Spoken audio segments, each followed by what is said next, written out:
ನಮಸ್ತೆ. ನಾನು ಉಮೇಶ್ ರವರ ಕಾಶ್ಮೀರಿ ಡೈರಿ ಅನ್ನೋ ಕಾದಂಬರಿ ಬಗ್ಗೆ ಹೇಳ್ತಾ ಇದ್ದೆ. ಕಾದಂಬರಿ ಅನ್ನೋದಕ್ಕಿಂತ ಇದು ನಮ್ಮ ಕಾಶ್ಮೀರದ ಬಗ್ಗೆ ಒಂದಷ್ಟು ವಿಷಯಗಳನ್ನ ತಿಳ್ಕೊಳ್ಳೋದ್ರ ಬಗ್ಗೆ ಹೇಳ್ತಾ ಇದ್ದೆ. ನಮ್ಮ ಕಾಶ್ಮೀರ ಮತ್ತು ಪಾಕಿಸ್ತಾನದ ನಡುವೆ ಆಗ್ತಾ ಇದ್ದಂಥ, ಭಾರತ ಕಾಶ್ಮೀರದ ನಡುವೆ ಆಗ್ತಾ ಇದ್ದಂಥ ಒಂದಷ್ಟು ಯುದ್ಧಗಳು, ಜಗಳ ಬಗ್ಗೆ ಮಾತಾಡ್ತಾ ಇದ್ವಿ. ಈಗ ನಮಗೆ ನಾವು ಜಮ್ಮು ಕಾಶ್ಮೀರದ ಅಲ್ಲಿರೋಂಥ 4 ವಿಭಿನ್ನ ಗಡಿಗಳ ಬಗ್ಗೆ ಹೇಳ್ತಾ ಇರ್ತೇನೆ. ಒಂದು ಅಂತಾರಾಷ್ಟ್ರೀಯ ಗಡಿ ಅಂತ ಕರೀತಾರೆ, ಇಂಟರ್ನ್ಯಾಷನಲ್ ಬಾರ್ಡರ್ ಅಂತ. ಇದು ಜಮ್ಮು ಪ್ರಾಂತ್ಯದ ಮೇಲೆ ಹಾದು ಹೋಗುತ್ತೆ. ಇಲ್ಲಿ ಯಾವ ತಕರಾರು ಇಲ್ಲ. ಅಂದರೆ ಪಾಕಿಸ್ತಾನ ಇದನ್ನು ವಿವಾದಿತ ಗಡಿ ಅಂತ ಅಂದ್ರೂ ಸಹ ಭಾರತ ಇದನ್ನು ಇಂಟರ್ನ್ಯಾಷನಲ್ ಬಾರ್ಡರ್ ಅಂತಲೇ ಕರೀತಾರೆ. ವರ್ಕಿಂಗ್ ಬೌಂಡ್ರಿ ಅಂತಲೂ ಸಹ ಇದನ್ನು ಕರೀತಾರೆ. ಇಲ್ಲೇನು ಅಂತ ತಕರಾರು ಏನೂ ಇಲ್ಲ. ಸೆಕೆಂಡ್ ಬಂದು ಗಡಿ ನಿಯಂತ್ರಣ ರೇಖೆ, ಲೈನ್ ಆಫ್ ಕಂಟ್ರೋಲ್. ಇದೇ ಸಹ ಎಲ್ಲ ಗಡಿಗಳಿಗಿಂತ ಒಂದು ಸ್ವಲ್ಪ ವಿಭಿನ್ನ ಅಂತ ಕರಿಬೋದು. ಅಂದರೆ 1948 ಅಂದರೆ 1947ರಲ್ಲಿ ನಮಗೆ ಯಾವಾಗ ಸ್ವತಂತ್ರ ಬಂತು, ಜಮ್ಮುವಿನ ರಾಜ ಯಾವಾಗ ಕಾಶ್ಮೀರವನ್ನು ಭಾರತಕ್ಕೆ ಸೇರಿಸ್ಕೊಳ್ಳೋಕ್ಕೆ ಸ್ವಲ್ಪ ನಿಧಾನ ಮಾಡ್ದೆ, ಆವಾಗಿಂದ ನಮಗೆ ಪಾಕಿಸ್ತಾನಕ್ಕೆ ಕಾಶ್ಮೀರದ ವಿಷಯದಲ್ಲಿ ಕಣ್ಣೆಲ್ಲ ಕಣ್ಣಿಟ್ಕೊಂಡು ಕಾಯ್ತಾ ಇರ್ತಾರೆ. ನೀನು ಒಂದು ಹೆಜ್ಜೆ ಮುಂದೆ ಇಟ್ಟರೆ ನಾನು ಬಿಡಲ್ಲ, ನನ್ನ ಕಡೆಯಿಂದ ಒಂದು ಹೆಜ್ಜೆ ನೀನಿಟ್ಟರೆ ಬಿಡಲ್ಲ ಅಂತ ಇಬ್ಬರು ಮುಖ ನೋಡಿಕೊಂಡು ಕಾಯ್ತಾ ಇರ್ತಾರೆ. ಅಷ್ಟು ಅಂದರೆ ಒಂದಲ್ಲ ಒಂದು ರೀತಿ ಇಲ್ಲಿ ಯುದ್ಧ ನಡೀತಾನೆ ಇರುತ್ತೆ, LOCಯಲ್ಲಿ ಆಗ್ತಾನೆ ಇರುತ್ತೆ.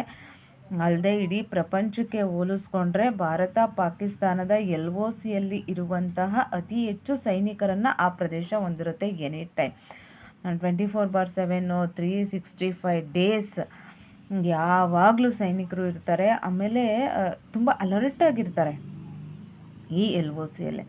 ನೆಕ್ಸ್ಟ್ ಬರೋದು ಆ್ಯಕ್ಚುಯಲ್ ಗ್ರೌಂಡ್ ಪೊಸಿಷನ್ ಲೈನ್ ಅಂತ. ಇದು ಸಿಯಾಚಿನ್ ಪ್ರದೇಶದಲ್ಲಿದೆ. ಸುಮಾರು 121 ಕಿಲೋಮೀಟರ್ ದೂರದ ಗಡಿ ಇದು ಏನಂತ ವಿವಾದಿತ ಗಡಿ ಅಲ್ಲ. ನೆಕ್ಸ್ಟು ವಾಸ್ತವ ಗಡಿ ನಿಯಂತ್ರಣ ರೇಖೆ, ಲೈನ್ ಆಫ್ ಆ್ಯಕ್ಚುಯಲ್ ಕಂಟ್ರೋಲ್. ಇದು ಚೀನಾದೊಂದಿಗೆ ಭಾರತ ಹಂಚಿಕೊಂಡಿರುವಂಥ ಗಡಿ. ಇದನ್ನು LAC ಅಂತ ಕರಿತೀವಿ. ಇಲ್ಲೂ ಏನಂತ ಅಂದರೆ ಇವಾಗ ಚೀನಾ ಒಂದೊಂದ್ಸಲ ಕ್ಯಾತೆ ತೆಗೀತೆ ಬಿಟ್ಟರೆ ಅಷ್ಟೊಂದು ಏನು ಇಲ್ಲಿ ಪ್ರಾಬ್ಲಮ್ ಇಲ್ಲ. ಈಗ ನಾವು ಜಮ್ಮು ಕಾಶ್ಮೀರ ಮತ್ತು ಲಡಾಖ್ನಲ್ಲಿ ಅಂದರೆ ಭೌಗೋಳಿಕ, ಅಂದರೆ ಅಲ್ಲಿ ಯಾವ ರೀತಿ ಭೌಗೋಳಿಕವಾಗಿ ಇದೆ ಅನ್ನೋದನ್ನು ನಾವು ನೋಡೋದಾದರೆ, ಮೊದಲೆಲ್ಲ ಕಾಶ್ಮೀರಕ್ಕೆ ಬರಬೇಕಾದ್ರೆ ಉರಿ ಮಾರ್ಗವಾಗಿ ಬರಬೇಕಾಗಿತ್ತು, ಬರಬೇಕಾಗಿತ್ತಂತೆ. ಆದರೆ ಈಗ ಜಮ್ಮುದ ಪನಿಹಾಲ್ ಅನ್ನೋ ಮೂಲಕನೂ ಸಹ ಬರ್ಬೋದು. 1953ರಲ್ಲಿ ಒಂದು ಟೆನಾಲ್ ಅನ್ನು ನಿರ್ಮಾಣ ಮಾಡಿದ್ದಾರೆ. ಇದು ನಾನು ಮೊದಲೇ ಹೇಳಿದೆ, ಕಾಶ್ಮೀರದ ಕಣಿವೆ ಅಲ್ಲ, ಪರ್ವತಗಳ ಕಣಿವೆ ಅಂತಲೇ ಕರಿಬೋದು. ಅತ್ಯಂತ ಪ್ರಮುಖವಾದ ಪರ್ವತ ಸಾಲು ಅಂತಂದರೆ, ನಾನು ಮೊದಲೇ ಹೇಳಿದೆ ಒಂದಷ್ಟು 3 ಪರ್ವತಗಳ ಹೆಸರನ್ನು ಹೇಳಿ ಅದ್ರದ್ದು ಹೈಟ್ ಸಹ ಹೇಳಿದೆ. ಅದರಲ್ಲಿ ಪೀರ್ ಪಂಜಾಲ್ ಸಹ ಒಂದು ಅಂತ ಹೇಳಿದೆ. ಅದು 18,000 ಅಡಿ ಎತ್ತರದಲ್ಲಿದೆ ಅಂತಲೂ ಹೇಳಿದೆ. ಈ ಪೀರ್ ಪಂಜಾಲ್ನ ದಕ್ಷಿಣಕ್ಕಿರುವುದೇ ಜಮ್ಮು ಪ್ರಾಂತ್ಯ. ಕಾಶ್ಮೀರದಿಂದ ಇದನ್ನು ಸ್ಪಷ್ಟವಾಗಿ ಗುರುತು ಮಾಡಲಾಗುತ್ತೆ. ಲಡಾಖ್ಗೆ ಹೋಗಬೇಕಾದ್ರೆ ಜಮ್ಮುವಿನ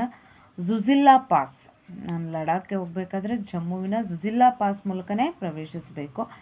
ಈ ಲಡಾಖ್ ಬಳಿ 3 ಪರ್ವತ ಶ್ರೇಣಿಗಳಿದೆ. ಒಂದು ಕಿಸ್ತಿವಾರ್, ಶಂಷಾಬಾರಿ ಮತ್ತು ಈ ಪೀರ್ ಪಂಜಾಲ್.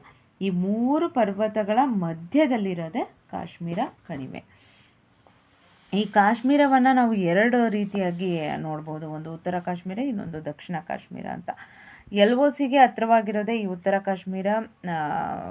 ಮೊದಲು ಉಗ್ರರು ಈ ಗಡಿಯನ್ನು ನುಸುಳಿ ಬರ್ತಾ ಇರೋವಂಥದ್ದು ಏನು ಹೇಳಿದೆ, ಇದು ಉತ್ತರ ಕಾಶ್ಮೀರದಲ್ಲೇ. ಈ POK ಅಂದರೆ ನಾನೇಳ ಪಾಕ್ ಆಕ್ರಮಿತ ಕಾಶ್ಮೀರ ಇರೋದು ಈ ಉತ್ತರ ಕಾಶ್ಮೀರದಲ್ಲೇ. ಇದನ್ನು ನಾನು ಮೊದಲೇ ಹೇಳ್ದಂಗೆ ಯಾಕೆ ಅಂತಂದರೆ, ನಾನು ಹೇಳ್ದೆ ಆಸಿಫ್ ಇರ್ಫಾಸ್ ನುಸುಳುಕೋರರ ಸ್ವರ್ಗ ಅಲ್ಲದೆ ಆ ಕಾರಣಕ್ಕೆ ಇದನ್ನು ಉತ್ತರ ಕಾಶ್ಮೀರದಲ್ಲಿ ಇರೋದ್ರಿಂದನೇ ಇದು ಆ ಕಾರಣ ಅಷ್ಟೇ. ಉತ್ತರ ಕಾಶ್ಮೀರ ಕಾರಣ ಉಗ್ರರ ಸ್ವರ್ಗ. ಇಲ್ಲಿನ ಹೆಚ್ಚು ಬರ್ತಾ ಇದ್ದಿದ್ದು ವಿದೇಶಿ ಉಗ್ರರೇ. ಅಂದರೆ 1991ರಿಂದ 96ವರೆಗೆ ಜಗತ್ತಿನ ಎಲ್ಲ ಭಾಗಗಳಿಂದ ಉಗ್ರರು ಈ ಭಾರತದ ಒಳಗೆ ನುಗ್ತಾ ಇರ್ತಾರೆ. ಯಾಕೆ ಅಂದರೆ ಮೊದಲು ಈ ಕುವೈತ್ ಮತ್ತು ಅಫ್ಘಾನ್ ಯುದ್ಧದಲ್ಲಿ ಭಾಗವಹಿಸ್ತಾರಲ್ಲ, ಆ ಉಗ್ರಗಾಮಿಗಳನ್ನು ಈ ಪಾಕಿಸ್ತಾನದವರು ಒಳಗೆ ಬಿಡ್ತಾ ಇತ್ತು. ಕಾರಣ ಒಂದಷ್ಟು ಅನುಭವ ಇತ್ತು. ನಾನು ಮೊದಲಿಂದನೂ ಬಡ್ಕೊತಾ ಇದ್ದೆ, ಪಾಕಿಸ್ತಾನದ ಈ ಸೈನಿಕರಿಗೆ ಉಗ್ರರಿಗೆ ಇಬ್ಬರು ಒಂದೇ, ಅವ್ರಿಗೆ ಯಾವುದೇ ಯುದ್ಧ ತರಬೇತಿಗಳು ಇರಲಿಲ್ಲ. ಹಂಗಾಗಿ ಅವರು ಹೆಚ್ಚು ಆಕ್ರಮಣಕಾರಿಯಾಗಿ ಯುದ್ಧ ಮಾಡೋಕ್ಕಾಗ್ತಾ ಇರಲಿಲ್ಲ ಅಂತ. ಆ ಕಾರಣಕ್ಕೆ ಅವ್ರು ಏನು ಮಾಡ್ತಾಯಿದ್ರು, ಈ ಕುವೈತ್ ಮತ್ತು ಅಫ್ಘಾನ್ ಯುದ್ಧದಲ್ಲಿ ಭಾಗವಹಿಸಿದಂಥ ಉಗ್ರಗಾಮಿಗಳನ್ನು ಒಳಗಡೆ ಬಿಡ್ತಾಯಿದ್ರು, ಭಾರತದ ಕಾಶ್ಮೀರದ ಒಳಗಡೆ ಬಿಡ್ತಾಯಿದ್ರು. ಅಲ್ಲದೆ ಈ ಸುಡಾನ್, ನೈಜೀರಿಯಾ, ಈಜಿಪ್ಟು, ತಜಿಕಿಸ್ತಾನ, ಮಧ್ಯ ಏಷ್ಯಾದಿಂದಲೂ ಸಹ ಉಗ್ರರನ್ನು ಪಾಕಿಸ್ತಾನ ನಮ್ಮ ಒಳಗಡೆ ಕಳಿಸ್ತಾ ಇತ್ತು.